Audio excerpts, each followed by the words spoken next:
कुछ बात इधर उधर की कर दी, का बेटा सब्र करो, कहीं ना कहीं से मिल जाएगा, इंतजाम हो जाएगा। कहते हैं इस तरह बहला कर असर हो गई।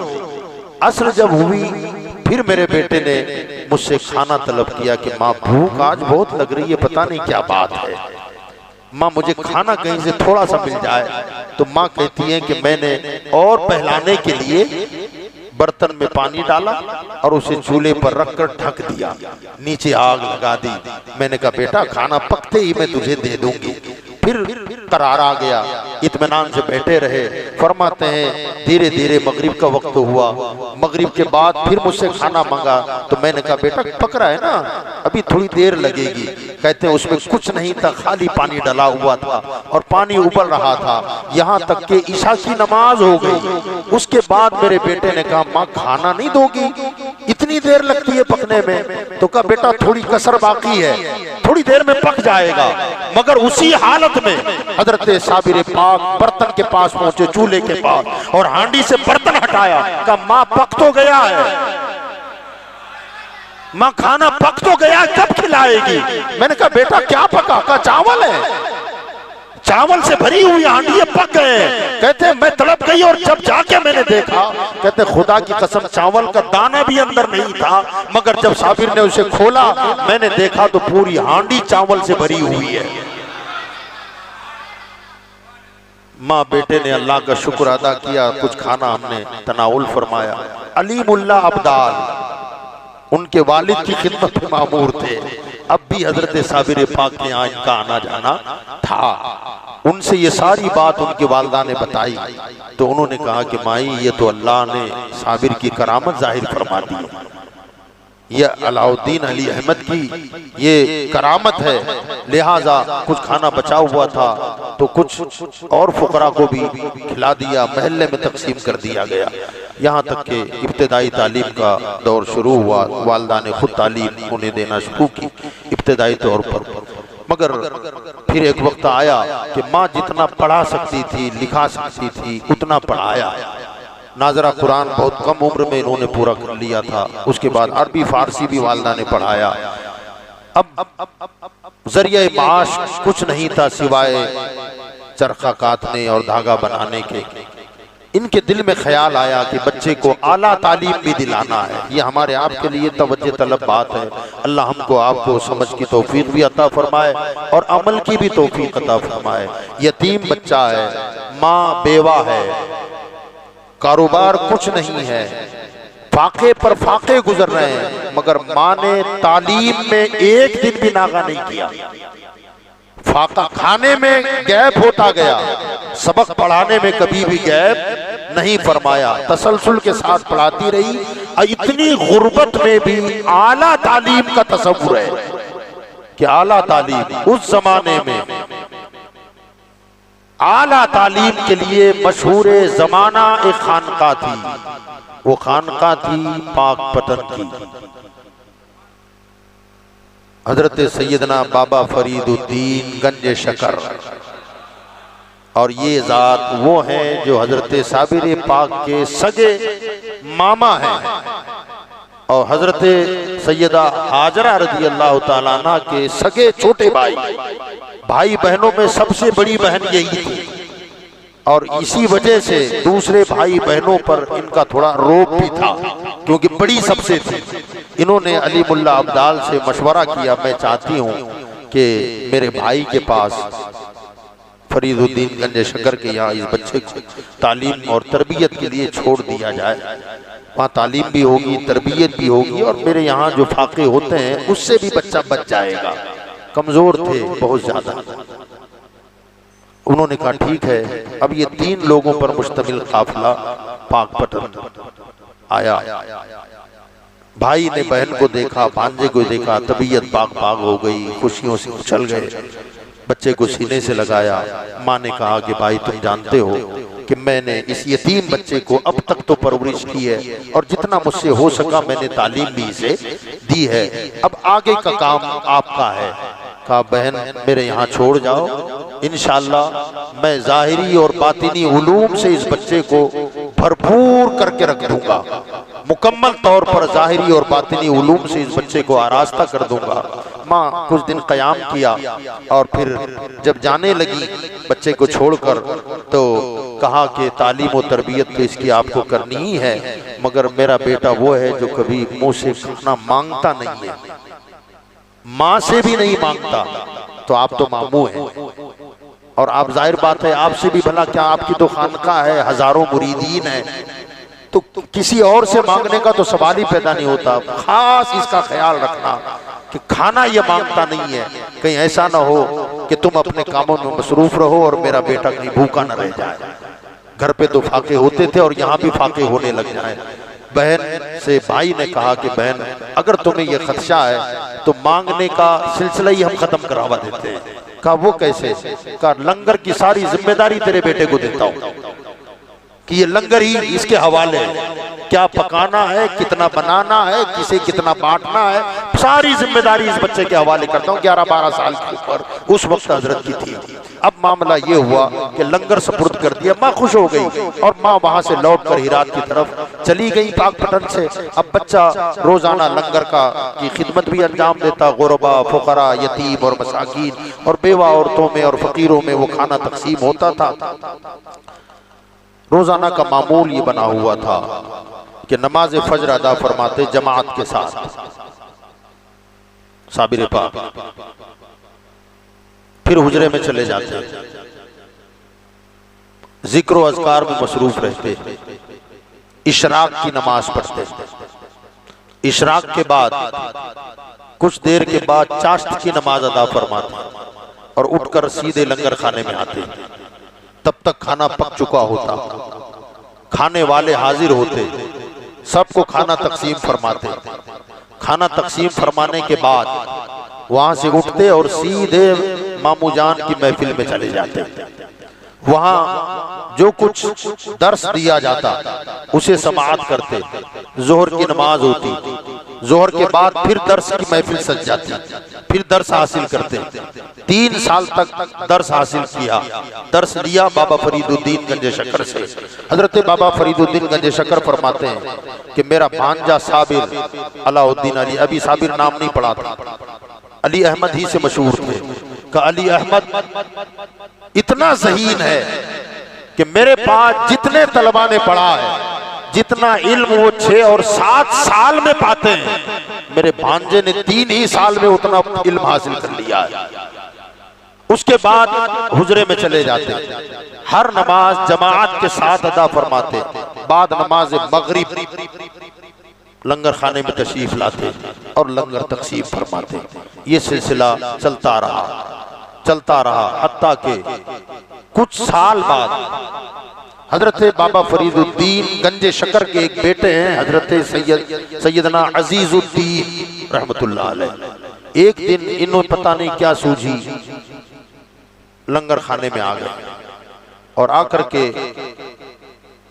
खाना बनाने वाले साहब जो थे बावर्ची, उनसे कहा कि लाओ आज हम लंगर हम तकसीम करेंगे। तो उन्होंने कहा ना, ये ड्यूटी तो अली अहमद की है। तो कहा वो तो रोजाना तकसीम करते हैं, आज हम करते हैं, आज हमें करना है। तो कहा आपने उनसे इजाजत ली है? तो कहा उनसे क्या इजाजत लेनी है, ये लंगर खाना किसका है? हमारे वालिद का है, हमें किसी से पूछने की जरूरत नहीं है, तो हमारे अब्बा चलाते हैं, वो तो उनकी ड्यूटी लगी हुई है।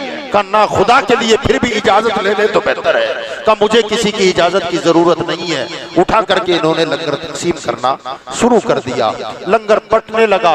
इधर इन्होंने जो बावर्ची खाने के बावर्ची थे, उन्होंने कुछ खाना उठा करके रखा कि बाद में अगर अलाउद्दीन अली अहमद आएंगे और मांगेंगे, कुछ ना मिलेगा तो उनके जलाल से कौन बचेगा।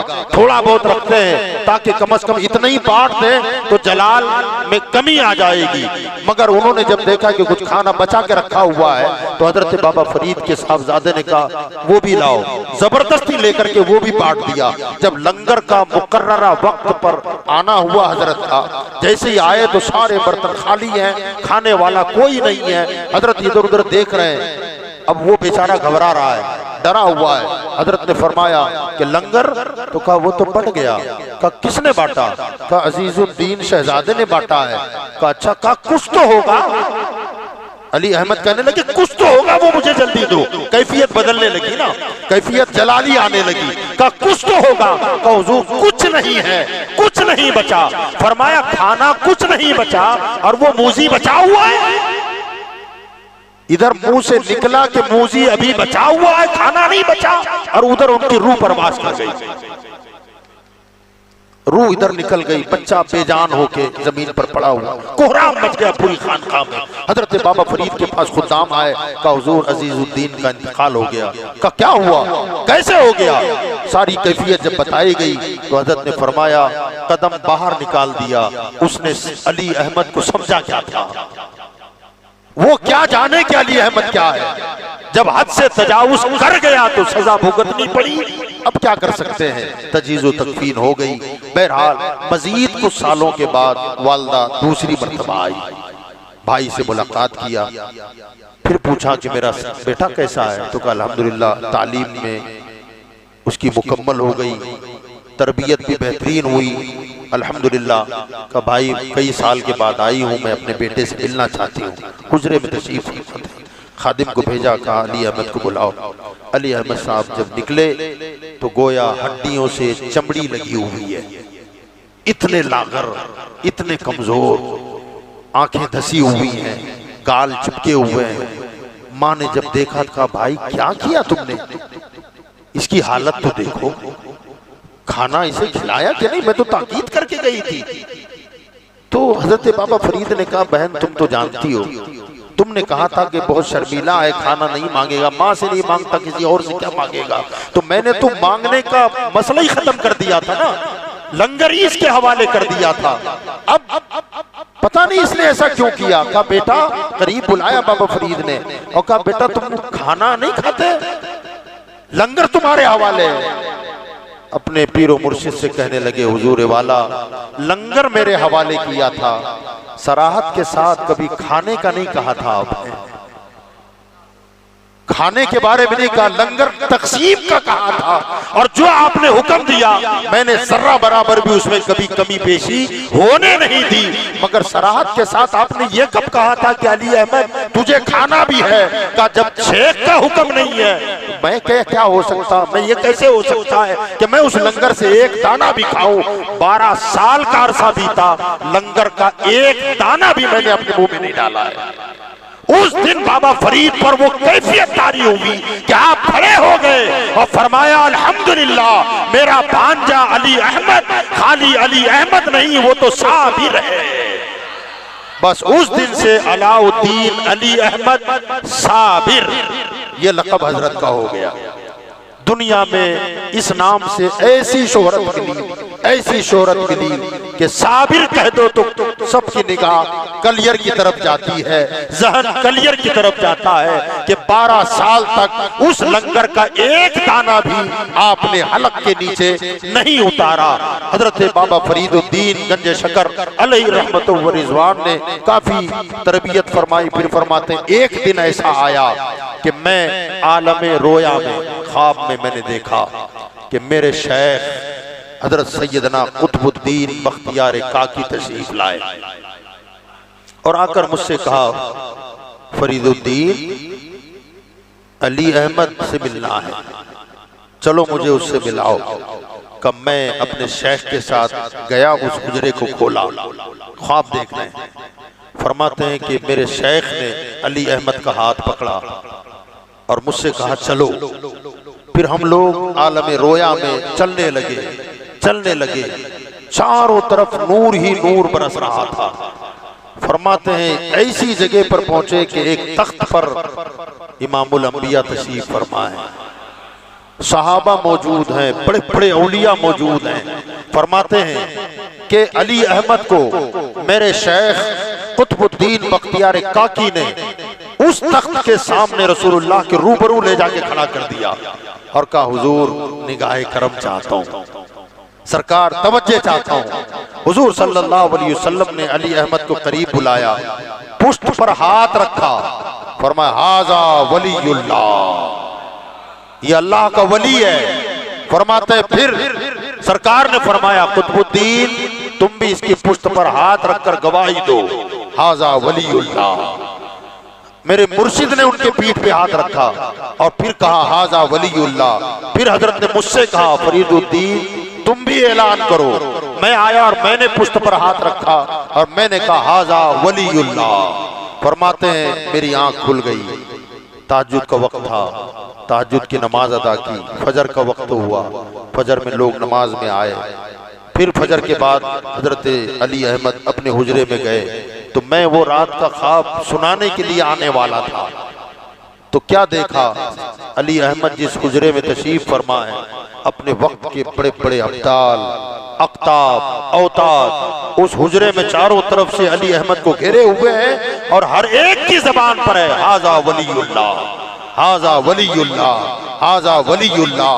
मैं अंदर गया और मैंने कहा अली अहमद उठो, ये बशारत अब इस तरफ है कि मैं तुम्हें खिलाफत अता कर दूं, तुम्हें खिलाफत से नवाज दूं। उस दिन हजरत ने खिलाफत से नवाजा और खिलाफत नामा विलायत दहली की विलायत हजरत के सपुर्द फरमानी थी।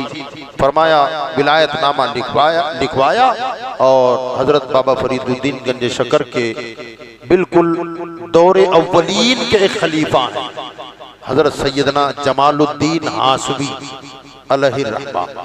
बड़े चहीते, बड़े लाडले, इतने चहीते कि सुभान अल्लाह कह दें यार सुभान अल्लाह।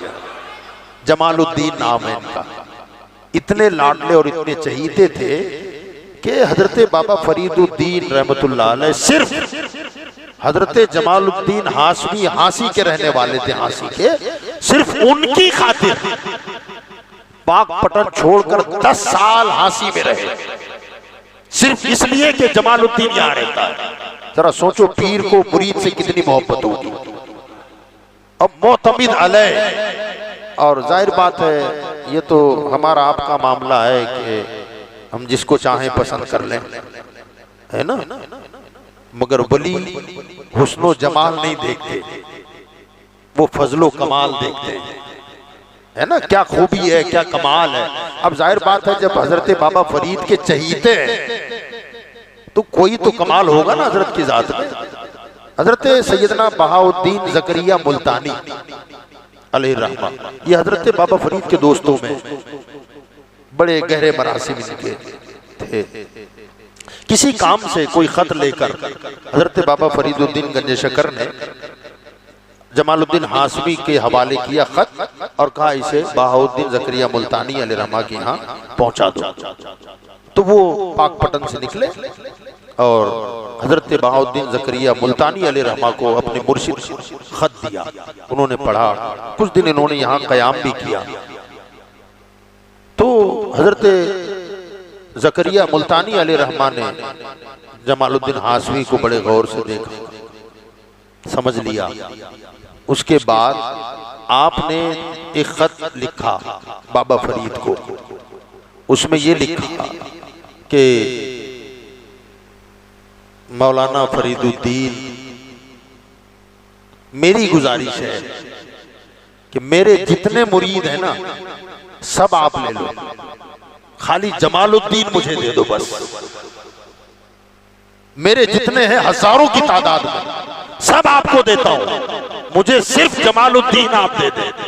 आप अंदाजा लगाएं कितना बाकमाल शख्स होगा वो, कितनी बाकमाल हस्ती होगी। अब ये खत लेकर वो आए का हुजूर ये दिया है। हजरत ने लिया, मुस्कुराए पढ़कर।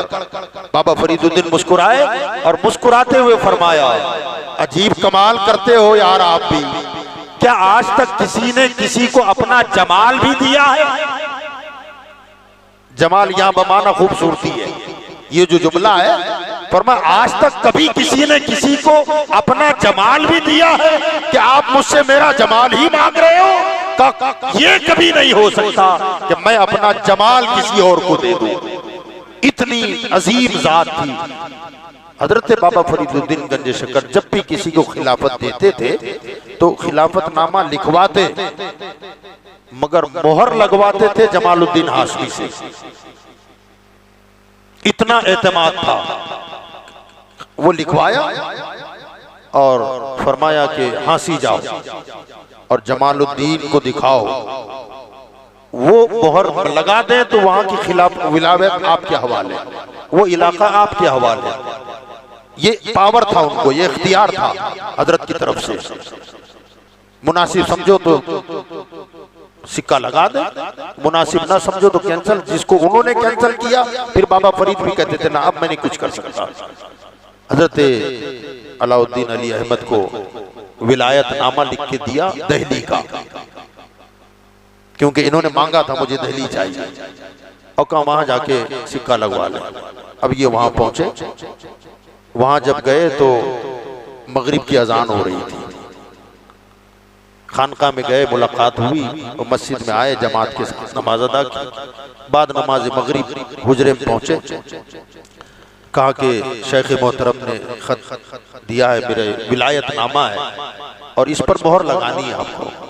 तो कहा हाँ देखते हैं, लगा देंगे। काफी अंधेरा हो गया है। खादिम आया, उसने चिराग जलाया और चला गया। जब चला गया तो कहा लीजिए पढ़े ना, ऐसे चिराग तो जला दिया हमने।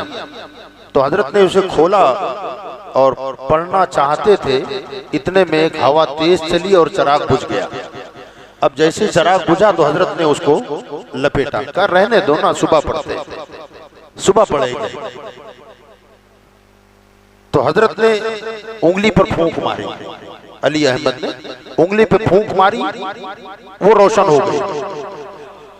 कब वो बुझ गया तो क्या हुआ, ये नहीं बुझेगी, इसकी रोशनी में पढ़ो, मगर अभी पढ़ो। तो जैसी जमालुद्दीन हाशमी अली रहमान ने देखा कि उंगली रोशन हो गई, तो आपने वो जो विलायतनामा था उसे फाड़ दिया और फाड़ कर फरमाया कि दिल्ली को मुझे जलाना नहीं है, कि अगर यही जलाल रहा तो दिल्ली तो तबाह हो जाएगी, दिल्ली बर्बाद हो जाएगी। का ना ये नहीं होगा। अब जब ऐसा ये कह दिया इन्होंने, तो हजरत अलाउद्दीन अली अहमद भी जलाल में आ गए। फरमाया तूने मेरा विलायतनामा फाड़ा, मैं तेरा सिलसिला फाड़ देता हूं। अल्लाह के शेर है, अल्लाह के औलिया हैं। तुम्हारे मुंह से जो बात निकली वो बात होके रही। तुमने दिन को कहा कि शब है तो रात होके रही। इधर इन्होंने ये विलायतनामा फाड़ा और उन्होंने कहा मैं तुम्हारे सिलसिले को फाड़ देता हूँ। और उसी जलाल भरे अंदाज में उठ करके वो कागज लिया और लेकर सवारी पर लौट गए, सीधे पाकपटन जलाल में थे और आए वापस। का हुजूर उन्होंने तो ये कर दिया, ये हो गया, तो तुमने क्या किया? जानते थे इन्होंने भी कुछ ना कुछ किया होगा। का हुजूर उसने मेरा विलायतनामा फाड़ा, मैंने उसका सिलसिला फाड़ दिया है। हजरत ने फरमाया बस इतना बता दे, अव्वल से फाड़ा कि आखिर से फाड़ा है, इतने बता दे। तो का हुजूर अव्वल से फाड़ दिया है। का कोई बात नहीं, कहीं से तो शुरू हो ही जाएगा। फरमाया हुजूर फिर इसका क्या, मुझे दूसरा विलायतनामा लिख दें। हजरत बाबा फरीद ने फरमाया अलाउद्दीन जमालुद्दीन के फाड़े हुए को फरीदुद्दीन कभी नहीं सीखा। फरमाया इसे रहने दे, फिर कभी देखेंगे। कुछ दिन का अरसा बीता, फिर हजरत बाबा फरीदुद्दीन गंज शक्कर अली रहमान ने अलाउद्दीन अली अहमद अली रहमा को, साबिर पाक को कलियर का विलायतनामा लिखा कि अब तुम्हारा इलाका कलियर है, तुम्हें कलियर जाना है, उस इलाके की विलायत मैं तुम्हें सुपुर्द करता हूं। अब फरमाया मैं वहां नहीं जाऊंगा, सिक्का लगवाने वहां नहीं जाऊंगा। कहा कोई बात नहीं, इस पर हम लगा देते हैं। बाबा फरीद ने लगा दिया। वहां से हजरत कलियर तशरीफ ले गए। कलियर में जब पहुंचे तो वहां बड़ा शहर था उस जमाने में भी। कलियर की जो जामा मस्जिद थी उस जमाने में जो थी, बाबा हजरत साबिर पिया के जलाल से, उनके हुक्म से जो मस्जिद गिरी, नमाजी उसमें दब गए, सब जानते हैं। उस दिन उस मस्जिद में 13,000 नमाजी थे। इससे अंदाजा होता है कि उस वक्त वो शहर अगरचे छोटा भी रहा हो मगर वो जामा मस्जिद थी। अतराफो अकनाफ के भी लोग उसमें आके नमाज पढ़ा करते थे। अब मामला ये हुआ कि वहां जब पहुंचे आप तो उस इलाके में कलियर में हुकूमत तो चलती थी, जाहिरी हुकूमत की बात कर रहा हूं। जाहिरी हुकूमत तो दिल्ली से चलती थी, मगर जो सूबे और इलाके बटे हुए होते थे कभी ऐसा होता है कि बाज इलाकों पर हुकूमत की, सेंट्रल हुकूमत की तवज्जो कम हो जाती है, तो वहां की हुकूमतें मनमानी करना शुरू कर देती है। हालात ऐसे बन जाते हैं बाज औकात। तो कलियर में जो हाकिम वक्त था वो अपनी मनमानी चलाता था, और वहीं पर एक जो काजी मुकर्रर था, जज, इंसाफ और फैसले करने वाला, वो काजी तबर्रुक हुआ करता था।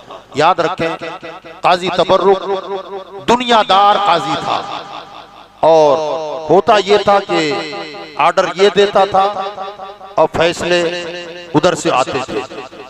दोनों की मिलीजुली सरकार चल रही थी। इधर अदालत में काजी साहब थे, दुनिया के लालची, नामो नमूद, शोहरत चाहने वाले। अब इन्होंने देखा कि अली अहमद यहाँ आए हुए हैं, मस्जिद में आए साबिर पाक, और मस्जिद में आकर लोगों को बताया कि मैं कौन हूँ, कहाँ से आया हूँ, किसने भेजा है, आने का मकसद क्या है। धीरे धीरे लोग बैत होने लगे, हजरत की तरफ माइल होने लगे। काजी साहब को लगा अंदाजा कि कहीं ऐसा ना हो कि यहाँ से हमारी हवा खत्म हो जाए और इनकी शोहरत होने लगे। अल्लाह हसद से पाक रखे, अल्लाह हसद से हिफाजत फरमाए। हासिदीन, हसद होता है माल पे होता है, दौलत पे होता है, इज्जत और शोहरत पे होता है, कुर्सियों पर हसद होता है। याद रखें, हसद हराम है, मुसलमानों के साथ हसद करना हराम है। अपनी शोहरत के लिए किसी पर इस तरह से हसद करना, हसद आक़ा करीम सल्लल्लाहु अलैहि वसल्लम ने फरमाया, नेकियों को ऐसे खा जाता है जैसे आग सूखी लकड़ी को जला के राख कर देती है। हमारी जितनी नेकियां हैं, हम अगर मुसलमान से हसद करें तो जाहिर बात है हमारी नेकियां बर्बाद हो जाती हैं। हाँ, गब्ता कर सकते हैं। मसलन हसद ये होता है कि आदमी उस जिस पर हसद हो रहा है उसका बुरा चाहता है, वो जलील हो जाए, वो रुस्वा हो जाए, लोग जो उसका नाम लेते हैं, इज्जत करते हैं, वो ना हो, इसे हसद कहा जाता है। किसी के पास दौलत है तो यार ये कब रोड पे आएगा, कब बर्बाद होगा, किस तरह तबाह हो जाए, ये हसद है, और ये बहुत बड़ा गुनाह है। हाँ, गब्ता शरीयत ने जायज रखा है। वो गब्ता क्या है कि हम दिल में ये ख्वाहिश करें कि मेरा भाई जहां है उससे बेहतर हो, मुझे उसके जैसा होना है, मुझे उसके जैसा बनना है। ये जायज है, अच्छी बात है कि अल्लाह का बंदा जहाँ है, अल्लाह ने जिसे नवाजा, इज्जत दी है, शोहरत दी है, नाम हो गया है, या दुनिया की धन दौलत अल्लाह ने दी है, उसका बुरा नहीं चाहना है, तमन्ना करनी है कि मैं इसके जैसा बन जाऊं। अल्लाह ताला कबूल फरमा ले, अल्लाह उसे और तरक्की दे और हमें उसके जैसा बना दे। इसमें बुराई क्या है, होना यही चाहिए। काजी तबर्रुक हसद में जलने लगा, सोचा कि अगर इसकी वाहवाही हो जाए तो फिर मामला ये होगा कि हमें पूछने वाला कोई नहीं होगा। छोटे छोटे बड़े से बड़ा मसला हो, छोटा मसला हो, लोगों का गोया मर्जा यही काजी साहब थे। मगर धीरे धीरे साबिर पाक की तरफ लोग मुतवज्जे होने लगे। अब जब मुतवज्जे औरों की तरफ होने लगे तो दूसरा उनकी इज्जत को घटाने के लिए फिर बातें बनाना शुरू कर, अरे वो तो ऐसा है न, वो तो वैसा है न, वो तो फला है, वो इस तरह की बातें करने लगे। बाज लोगों को दिलों में शुबू को शुबहात डालना और बाज लोगों को अपना पावर बताना, धमकी देना, मेरे साथ हुकूमत है, हाकिम वक्त है, मैं शिकायत कर दूंगा, खबरदार जो वहां गए, देखते नहीं कैसा है, वहां जाने की क्या जरूरत, हम नहीं है, हम मर गए, हमारे पास। तो बाज लोगों के दिलों में शुकूक पैदा करना, बाज लोगों पर प्रेशर करना। धीरे धीरे धीरे धीरे जो करीब आ रहे थे साबिर पाक के लोग दूर होने लगे। वहां एक बुराई ये थी कि जिसकी लाठी उसकी भैंस। मस्जिद में लोगों की जगह मुकर्रर थी, जो पहले आया वो पहले नहीं बैठ सकता था। सरमाएदारों का मामला अलग था, हाकिम वक्त का मामला अलग, काजी साहब का मामला अलग, गरीब लोगों का मामला अलग था। गरीब की हिम्मत नहीं थी कि पहली सब में आके नमाज पढ़े, उनके मुसल्ले मुकर्रर थे। अगर गलती से कोई आगे बैठ भी जाता तो भरी महफिल में उसे मस्जिद से बाहर किया जाता, ये मेरी जगह है। शरीयत इसकी कहीं भी इजाजत नहीं देती, इस्लामी उसूल है। मस्जिद में जब आओ तो एक ही सब में खड़े हो गए महमूद व अयाज, न कोई बंदा रहा और न कोई बंदा नवाज। ये ऊंच नीच उन्होंने शुरू कर दी थी। हजरत सैयदना साबिर पाक अली रहमा मस्जिद में आए और मस्जिद में आकर बैठे, लोगों को बदजन कर दिया गया, बदगुमान कर दिया, झूठी बातें, झूठी अफवाहें आम हो गई। आप मस्जिद में आके बैठे, जुमे का दिन था, हजरत को उठाया गया, चलो निकलो बाहर। पिछली सफ में, वहां से पीछे पीछे पीछे पीछे करते हुए गरीबों की सफ में गए। तो अब गरीबों का भी दिमाग खराब हुआ था बरसों से कि भाई भले ही गरीबों की सफ है मगर है तो हमारी का, यहां भी आपको खड़े रहने की इजाजत नहीं है, पार कर दिया गया। हालांकि इससे पहले भी बहुत कुछ हुआ, हजरत को अजियतें पहुंचाई गई, बहुत सताया गया, हत्ता के मस्जिद से पार कर दिए गए। हजरत के खादिम भी साथ थे और जिसके घर में हजरत का कयाम था उसका बेटा भी साथ था। बाहर निकले मस्जिद की सीढ़ियों पर, जिसके घर में कयाम थे उसके बेटे को जगह मिली, उसने वही नीयत बांध ली। साबिर पाक और अली मुल्ला अब्दाल दोनों बाहर खड़े हुए हैं, नमाज हो रही है। आपने देखा कि क्या लोग हैं, मुझ जैसे को मस्जिद से बाहर निकाल दिया। ऊंच नीच ये काफिरों का तरीका है, मुसलमानों का नहीं है। काला गोरा अमीर गरीब ये फर्क मुसलमानों में, ईमान वालों में नहीं होता, मगर इन्होंने इंतहा कर डाली। जब सारे नमाजी रुकू में गए और रुकू से उठकर फिर सजदे में गए तो हजरत ने जलाल भरी निगाह डाली और फरमाया, सारे नमाजी सजदे में गए, तू कब सजदा करेगी? बस ये जबान से निकलना था कि मस्जिद की छत जमीन पर गिरी और मस्जिद के बुनियाद समेत जमीन के अंदर उतरने लग गई। वो औरत दौड़ती हुई आई, कहा हुजूर ये क्या हो गया, मेरा बेटा भी तो अंदर है। तो हजरत ने फरमाया वो जीने के नीचे दबा हुआ है, निकाल उसको।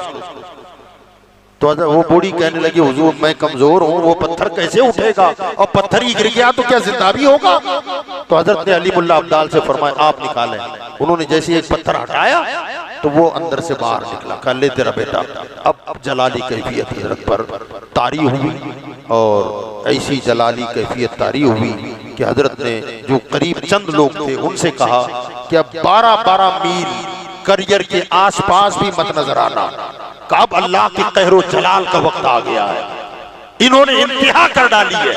वो जितने करीब लोग थे सब के सब 12-12 कोस तक दूर हटे और उसके बाद वहीं एक गूलर का दरख्त था, हजरत ने उसको पकड़ा और ऊपर निगाह डालकर जब नीचे की तरफ की वो जलाली नजर तो 12 कोस तक आग लग गई। वो आग ऐसी भड़की कि जंगल के सारे दरख्त और जितनी वहां चीजें थी सब जलकर राख हो गई। बाज मौर्रिखीन ने तो लिखा है कि ये सिलसिला तकरीबन 12 साल तक जारी रहा। मगर ये बातें मानने वालों के लिए हैं, जो मानना ही नहीं चाहता उसे क्या समझा सकते हैं आप? बाज लोग कहते हैं अकल के तराजू में तो ये कैसे हो सकता है, ये कैसे हो सकता है। एक साहब मेरे पास आए थे, मुझसे कहने लगे यार ये बात समझ में आती है। मैंने कहा कौन सी? तो कहा वो जलाल भरी नजर डाली, उसमें चरिंदो परिंद भी होंगे, मवेशी जानवर होंगे, वो भी जल गए। कलियर वालों ने सताया था, उनको सजा मिली, जंगल जला, उन्होंने क्या गुनाह किया था? अल्लाह का वली किसी पर ऐसा जुल्म करता है? तो मैंने उनसे कहा था मेरे भाई मुझे एक बात बताओ, हजरत सालेह अलैहिस्सलाम की ऊंटनी को कितने लोगों ने कत्ल किया था? कुरान है ना, कुरान में कितने लोगों ने कत्ल किया था? कब मेरे ख्याल से 2-4 और पता नहीं था उसे, 2-4 लोग होंगे। मैंने कहा पूरी कौम ने मिलके तो नहीं मारा था ना, सबने मिलके एक ऊंट को मारा था? तो कहा नहीं आप क्या कहते हैं? मैंने कहा 3 आदमी थे, शुरुआत तो एक ही आदमी ने की, बाद में 2 शामिल हुए। मगर जैसे ही नाकतुल्लाह, उस ऊंटनी को अल्लाह ने कहा था मेरी ऊंटनी है, अल्लाह की ऊंटनी है, 4 आदमी ने उसे 3 आदमी ने कत्ल किया, मगर पूरी कौम तबाह हुई। क्या अल्लाह पर एतराज करेगा कि उन्होंने क्या गुनाह किया था? उन्होंने कौन सा कसूर किया था? तो याद रखें, मैंने कहा अल्लाह का अजाब जब उतरता है ना तो ये मत समझना कि खाली पापी मारे जाते हैं। गेहूं के साथ घुन भी रगड़े जाते हैं, कौन रोकने वाला है? तो फरमाया मैंने उनसे कहा था कि अगर इस पर एतराज है तुमको तो फिर उस पर भी एतराज कर सकते हो कि उन्होंने क्या गुनाह किया था। मैंने कहा भाई ये अल्लाह रसूल की बातें हैं और उसके वलियों की बातें हैं, यहाँ हमें अकल के घोड़े दौड़ाने की जरूरत नहीं है। अगली बात इंशाअल्लाह कल अर्ज होगी। वमा अलैना इल्लल बलाग।